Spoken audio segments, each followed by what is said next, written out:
যখন শাসক ক্ষমতায় আসেন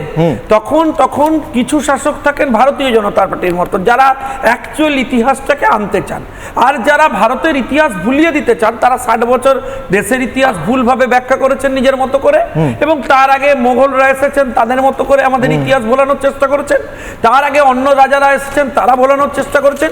রামচন্দ্রকে যদি ঐতিহাসিক না প্রমাণ করা যায়, রামচন্দ্রের অস্তিত্ব যদি অস্বীকার করা যায়, তাহলে তো অযোধ্যায় মন্দির বানানোর কোনো প্রশ্নই ছিল না। ঠিক আজকে মন্দির বানানোর যে বিষয় সেটাকে মেনে নিতে হয়েছে, সেটাকে জাস্টিফাই করতে হয়েছে, 500 বছর ধরে লড়াই করতে হয়েছে হিন্দুদের, সেই লড়াই করে প্রমাণ করতে হয়েছে তাদের অস্তিত্ব, এবং তারপর জাস্টিফাইড হয়েছে এখানে যে মন্দির সরিয়ে দিয়ে ওখানে অন্য ধর্মের ধর্মীয় ঢাঁচা তৈরি হয়েছিল সেখানে আজকে মন্দির প্রতিষ্ঠিত হয়েছে। দেখুন আমি মনে করি শুধু সেখানে সমাজবাদী পার্টি গুলি চালিয়েছে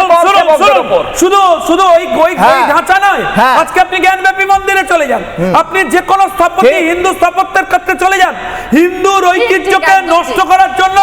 যা যা করার তাই হয়েছে।